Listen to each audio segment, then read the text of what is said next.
In today's video, I'm going to be doing a rear coil lift install on my 5th generation Toyota 4Runner. The 5th generation model includes the 2010 up to the present 2021 model year. For this install, I'm using a set of Bilstein B12 coils. I'll put a link to them in the description below. They're going to add about 1.5 inches of additional height to the 4Runner, and this install is pretty much going to be the same for any rear coil install. One thing I do want to point out is that I am not an expert, so I definitely recommend that you look at other YouTube videos that are out there. Make sure that you follow the instructions that come with your specific coils. Hopefully this video will be helpful. I'm going to try to keep it as brief as possible and cover the basics. The first step is we've got to get the vehicle lifted up and remove the wheels and tires from both the driver and the passenger side. You'll see I've got a set of jack stands holding the vehicle up. I've also got a bottle jack as an additional precaution, and then you're going to want to make sure that you have another jack for the axle so that you can drop that down to remove the coils. Once we've done that, the next step is to remove our sway bar. Sway bar is right here. Got this little link arm here. 12mm nut on the top here, and you're going to need to hold on to this 14mm nut on the bottom because otherwise it's going to want to spin on you. We're going to disconnect this from both the driver and the passenger side. So we're going to take our 14mm wrench first and just secure it down here on the bottom so that doesn't want to spin. Then we're going to take our 12mm on the top and we're going to loosen that up. All right, once that's most of the way loose, we'll get the rest of the way by hand. Pull that nut off. Got this washer. And then pull off this little rubber piece here. Make sure we keep them in order and set them aside for reinstall later. Next, we're going to disconnect the shock at the top here. For this step, it's possible that the axle is going to want to drop down, so a good idea to get your jack underneath the axle to catch that weight so that doesn't happen. And then when you drop the axle down, we've also got this little bracket for the brake line that may or may not need to be removed depending on how far you're dropping it down. I don't think I'm going to need to remove that for the coils that we're installing, but if you're doing a really large coil, that's probably going to need to be disconnected, and it's just got a bolt that needs to be removed. So pretty simple to remove that if needed. To remove the shock here, I've got a set of Bilstein 5100s, so the sizes are going to be a little bit different here than what you might get if you've got the stock shocks.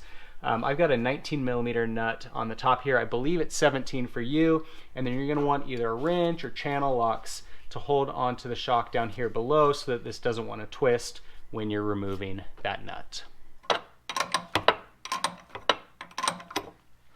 Okay, once that's pretty loose, get it the rest of the way by hand.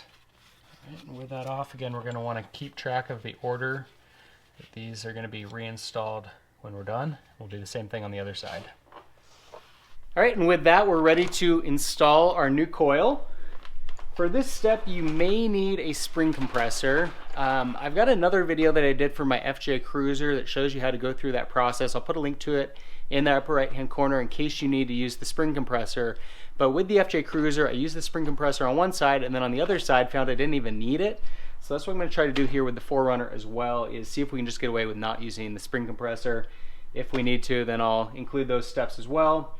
But basically, we can just push down on the axle and probably get the coil out without, using that. So again, we've got the jack down here below the axle just to make sure that doesn't drop down.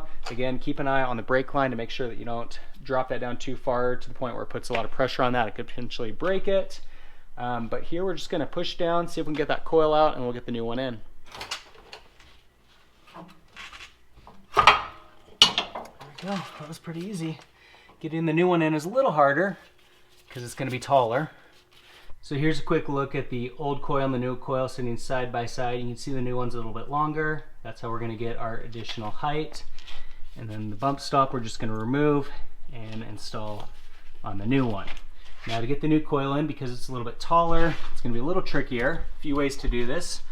One is if you've got two set of hands, have one person push down on the axle while the other person gets the coil up into place. You can do what I've done here with the bottle jack between the axle and the frame here.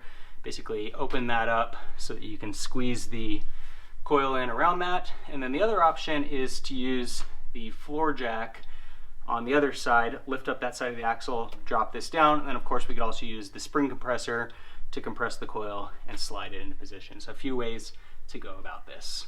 One other thing to note is that at the bottom here where the coil terminates, we want to make sure that this end right here lines up at the bottom right here. So you want to make sure you spin that around so it hits this edge here. So once we get into position, just make sure you rotate that as needed to get that lined up.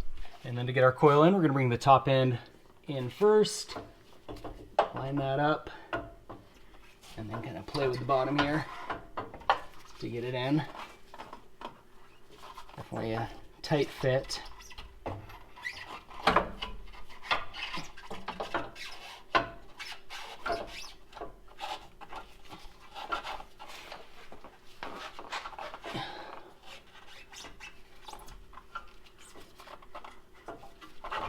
Go.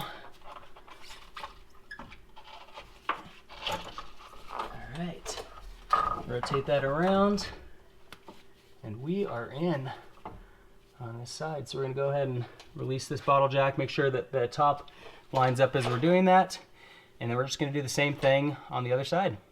Put this guy on first, slide that on,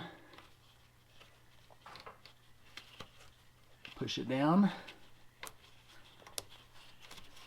After that, got our washer, and then we've got our nut that goes on top of that. Next up is our sway bar. This rubber piece first. Got the washer, goes on top of that, and then our nut goes on top of that. Once again, we'll get hand tight on this side, do the other side as well, and then we'll spec up as shown in the description below. After that, you got to reinstall your wheels and tires and drop the vehicle off the jacks, and you are good to go. Once the lift kit's complete, it's also a good idea to get a realignment done, so make sure you take it in somewhere to have that completed. I will be adjusting my Bilstein 5100s in the next video if you guys want to check that out. I've also got a video for installing the front lift kit as well as the differential drops, so a number of those links are provided in the description below. Give you guys a quick look at it with the 1.5 inch additional height in the rear. Previously I was sitting at the stock height, so it's definitely got a rake on it now. Currently the front is set just under an inch of lift, but we're going to be lifting up that a little bit more to level it out.